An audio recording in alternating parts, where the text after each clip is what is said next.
Okay, this is Conejo coming at you today. Today we're going to talk about Panzon from Galicia, which happens to be Carnal Rascal from Galicia. You understand that Rascal, when he came to the county jail for murder, he was hideout me in the county jail in 1985. When I came down from the after meeting Joe Morgan in Cypress Hall, I came down from exclusion to go to court, and that's when Rascal came in. Okay, we call him Panzon from Galicia because that's what was his name. When he was up there in Corcoran Shoe next to Harvey, and Harvey's secretary, Harvey fucking not Harvey, and he changed his name to Rascal. Anyways, I'm going to take you back to 1985 when Rascal came in on the murders. He came out of the murders and had an eye with us, and I right there in Tank 8 and right there in Valle Imperial. Well, when he came in, and he came for murder, and he was all scared. The murders he did the murders for his uncle, and his uncle was part of the cartel from Tijuana, but he's part of the cartel with the Leon family and Mexicali. And Mexicali and Leon family are linked to the Llanos in Tijuana. Well, Rascal Panzon was dealing cocaine. He was dealing big kind of cocaine for his uncle, kilos of cocaine. Well, somebody in Galicia they found out turn state evidence, and they told Rascal, hey, look, the kilo we just gave you, if you want to, you take this person out, and you get to keep that kilo, plus we're going to give you $20,000. And, well, yeah, Rascal said, hell yeah, I'll take him out. Well, Rascal ended up killing that person. Well, what Rascal fucked up in is he's going around telling people all over Galicia, his homeboys, that he killed this person. So that's how he got caught up and he got arrested. Well, he comes in the county jail. Once the murder happened, we heard about it. I'm in the county. I took over the whole county. I got all the county. I'm structuring everybody, got to work out everything, new rules, everything. Well, he comes in, and he's telling me every day, because he never been in jail. So he's telling me every day, man, I want to get out of here. I want to leave, this and this. And I tell him, look, Rascal, you really want to escape? And he says, yeah. La razón, I told him like this, the reason I don't leave is because I only got like maybe 2-3 years left. I'm going back to the South, I'm going back to Chinos, and then we'll finish up my time. But look, when we go to the yard, I'm going to show you how you can leave from here. Back then, when you went in the county jail, because we live, it's real hot. This is the summertime, so you have to wear little shorts. Little shorts like little trunks. They were green at that time. They change colors every year. Well, that time they were green. Well, we go to the Yarda, and what happened is that county, when they built a new county jail in Pearl Valley, some of the ones that run the government there, the city councilmen, they pocketed money because they never in the yard. When you're in the yard, the top of the yard's supposed to be all caged up. This call and your telephone number will be monitored and recorded. It's supposed to be all caged up, but they never caged it up. And some councilman pocketed the money. It's only halfway caged. So we go to Yarda. Rascal's out. Well, how do I leave? I said, look, see right through the basketball court? You see where the basketball court starts? I throw you up there. You grab it. Stand on top of that. You can grab the fence, and then you climb out. You climb out, and you're going to be on top of the county. Then, by then, we'll call your carnal to come pick you up in the front. At nighttime, you jump down in the car and take off. So he sees the move, and I throw him up there the first time. I throw him up there. He grabs the on top of the basketball court, the rail that's sticking off the wall, and he wants to be there. I said, no, only then we got to call your carnal because you won't be. Who's going to pick you up? Because see, our county jail is outside of the country. It's outside of El Centro. So, anyways, we wait. He said, man, I want to. I said, split up. So we go back in. Now I run it down to him. I said, look, si tú te vas, then I got to make sure I get the ID from Joe. Joe was the yard crew. Joe used to be the postman in right there in Central, and he does part-time yard. He does yard recreation. He's not an officer. He's just a free staff. So I tell him, look, when he throws IDs on the table, when it's yard recall, I'm going to grab your ID. His last name is Suarez. Well, anyways, we set it up that night. That we go to yard. That day we go to yard. We don't go to yard till another 2 days. So that Friday we went to yard. I tell him, look, let's call your carnal. I call his carnal, and carnal says, I'll pick you up in the front. But it got to be in the tarde. I'm not going to pick you up in the daytime. In the daytime, all the people that come to court, the probation officers, the sheriff's department, everybody, that whole place is like that. There's only one way in and one way out because it's country, it's not about fields. So I tell him, I say, look, your carnal says he'll pick you up. Friday we'll do it. So Friday, yeah, we go to yard. Boom. Joe's all happy. Hey, Joe, what's up? And we're keeping him busy. As I call the homies, keep him busy. Me and Rascal from the West Side Central, we're gonna throw a Rascal up to the basketball court so he can grab the rail. So we do, boom. He grabs it. He gets it quick. He's been working out too. This couple of days, so he has strength. He gets up and he gets on the fence, and he's climbing up the fence because the fence is tilted towards inside the middle of the yard. And as he's doing it, he loses his feet, and we thought he was gonna fall. It's kind of high too. That's pretty high. So no, he grabs it. He grabs to hold his feet. Bill swings himself, and he flips himself over. Now he's on top of the fence looking towards the yard down. And he's huffing and puffing like that. That took a lot of strength. He could have fell down. Well, he gets there. After they tell me, ya estuvo. And we can escóndete. So back then, they didn't have no cameras in the yard at all. So he gets in the roof. When you get in the roof, we can be inside a tank, and the last two cells, the first two cells, you can see part of the window in the back. You can see on top of the roof, and you're actually on top with the medical department when you go see the doctor and all that. So when it's yard recall, we come in, and I grab his ID, and as we're going in, Joe says, "What happened to Suarez?" He goes, "He never came out." We told him. He says, "Oh, that day came out here." No, he never came out. He look at the ID. He says, "Oh yeah, he did it." So we go in, and I tell him, as soon as I come in, I go up there and chin up to the first cell at 101. I tell him, "Hey, get up to E, don't move." And when he's talking to me through the window, I can barely hear him, and he's all shaky because he can't believe he's up there free by himself on top of the roof of the county jail right there by Imperial. So I tell him, just kick back, fool, don't move, just stay there because we don't want you to hear. Because you got to remember, it's on top of medical. If they hear him walking up there, they're going to call and say somebody's up there on top of the roof. Well, anyways, he stays there. Okay, this is in the morning. When this happens, this is in the morning, like 11 o'clock. And anywhere from 11:30 to 12 o'clock, we get fed lunch. And in our tank, when you're in high power, you don't go walk to the kitchen and eat. They bring the chow to the tank. So it's only at the most 15 inmates. It's 10 cells. Sometimes there's 2-man cells. Some are all singles because it's mostly everybody is fighting murders and all high-powered cases. I was there because of being affiliated with the Mexican mafia. If you're affiliated, I took over the county. They already know the county, so I always go to high power. Me and a couple of inmates are able like that. That are validated. Well, he was there because of murder. Well, anyways, here comes lunchtime, and when he comes lunchtime, you got to go pick up your tray one at a time. And the one that was passing trays that day is the worst CEO ever. We call him Zipperneck because he has a big old slice in his neck. Back in the days in the late 70s, one of the homies in the old county jail sliced him with a razor in his neck. He had a big old slice on his neck, so we call him Zipperneck. So here comes Zipperneck, and when I see him, I tell homies, "Oh man, it's this fool." So he comes, he says, "Hey, chow time." And you know what you have to do is you don't lock it up, but you stand by your door. And that's the way he does it. When it's somebody else, everybody just goes gets the tray. So I said, man, this is gonna probably bust it. So we stand by the door, you stand by the tray, he calls you one at a time, you get your tray. So everybody gets their tray. At that time, there was 11 guys in that tank, counting Rascal, Bonson.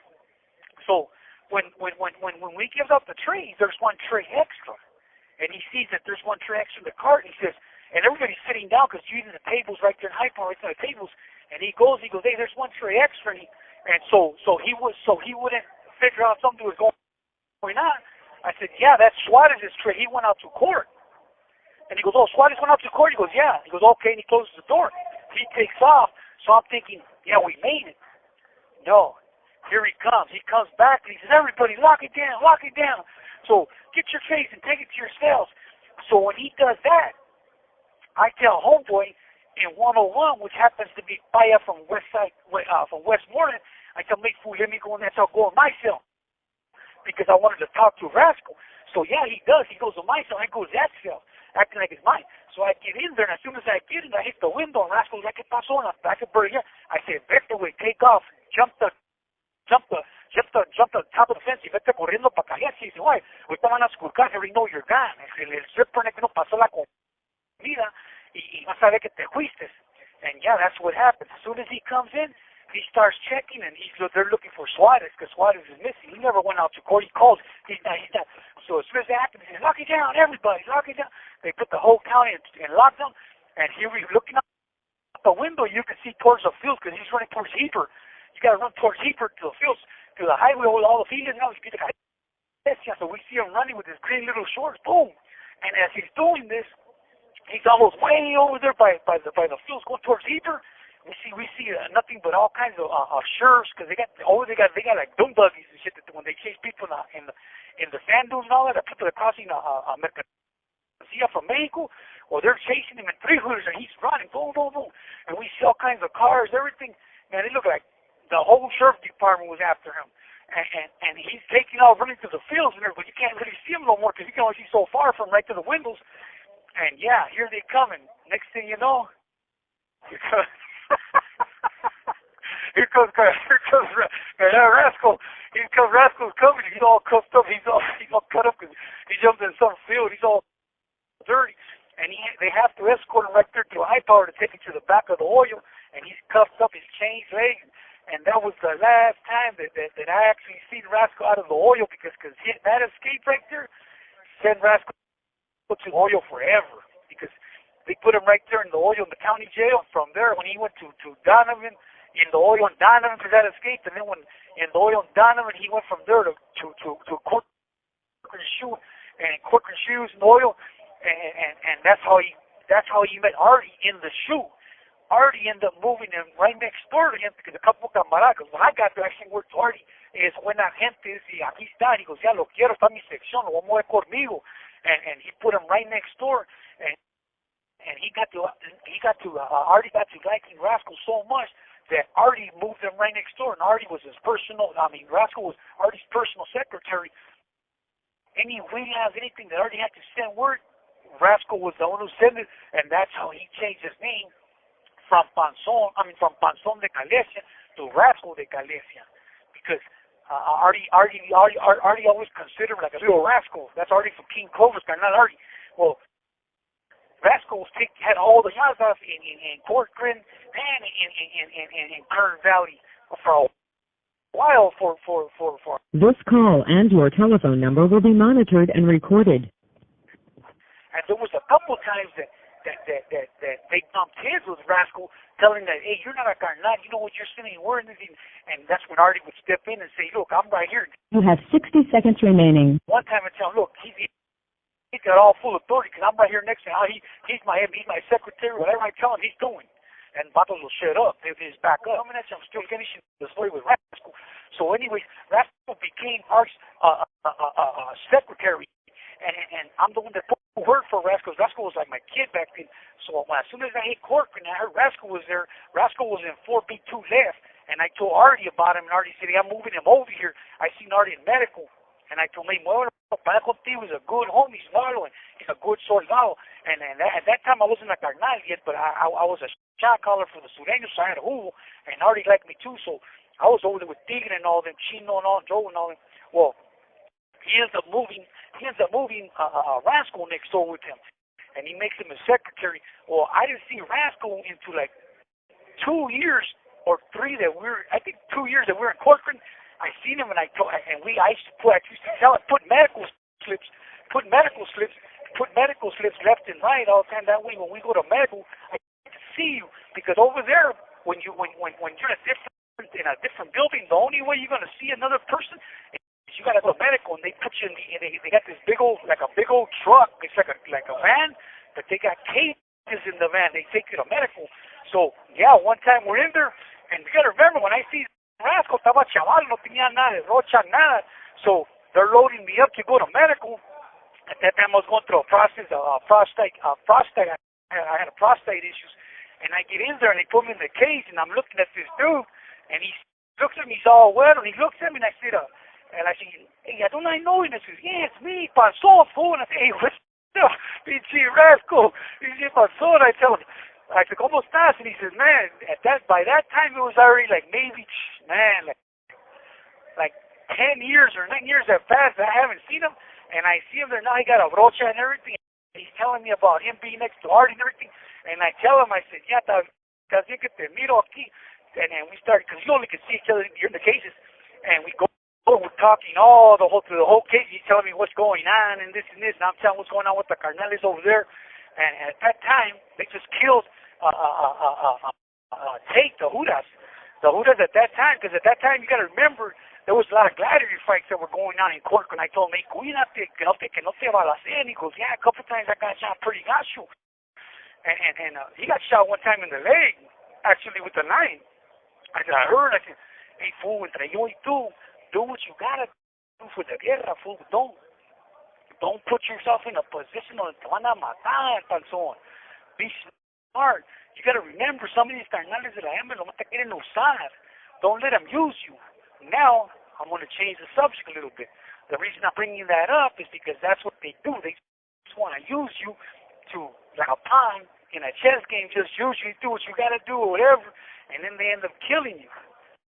Now I'm going to ask all you that are hearing me, my fans out there, because I need you to help me, because I got this donation to hire for an attorney for when I go to board. Remember, I've been asking you guys, please help me. It's a cash app, my cash app, it's the money sign, the dollar sign, and all it is free conejo,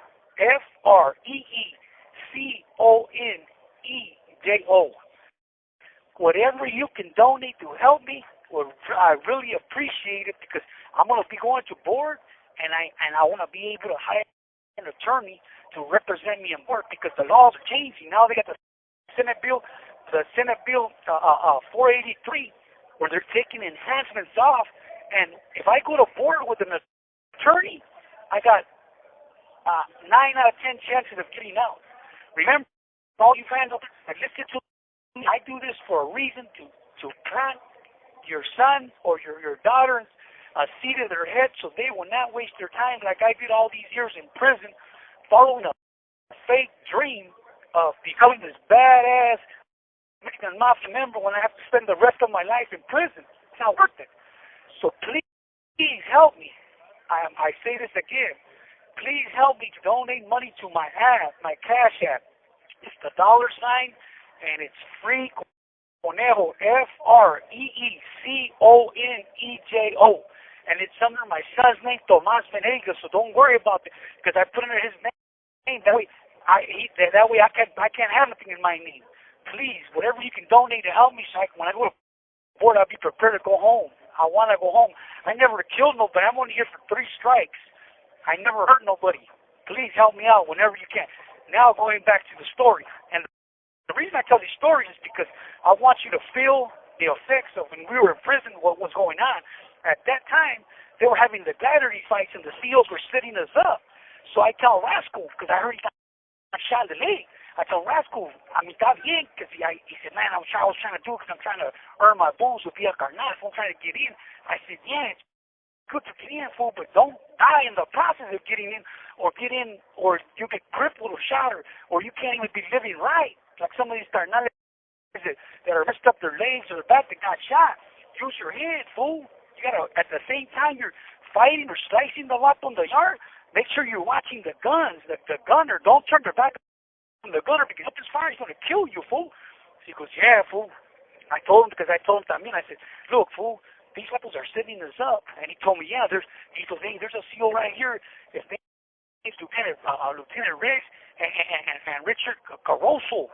And them fools, I think, because they come up to me, and that's what Rascal told me. They pulled me out también and told me if I wanted to talk to the FBI, because they're trying to get a case together against the Department of Corrections because of them setting up gladiator fights, fool, putting rivals in the yard. And I tell them, well, they talk to me también. But be trucha with that I told, fool, because if Joe is... This call and your telephone number will be monitored and recorded. I told him, Joe, ya sabes, nobody else knows this. I mean, me and him were just talking the cases on the bus going, the tickets to Mexico, going back. I said, don't even tell Artie, fool. And he said, no, I think Artie said anyway. Artie's the one who told me. Artie wanted me to talk to the FBI just to see what they're telling them. And I said, did you do this? Hell no. But and it's Steve Riggs. ¿Te acuerdas de Steve? I said, wanted me to go talk to him. And I said, no, you know, wasn't it, sorry?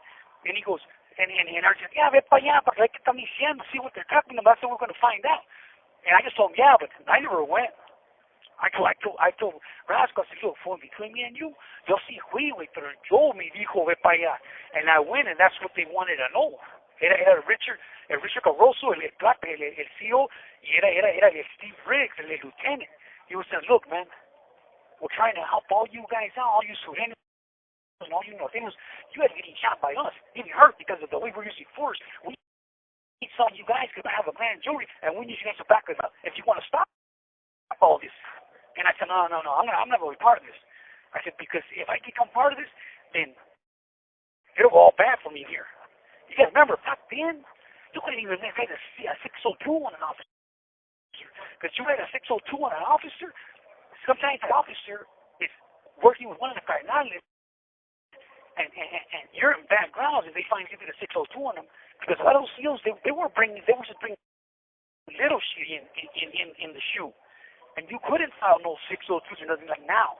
Back then, when you went and you want to go talk to somebody, sometimes they tell you, hey, take so-and-so with you.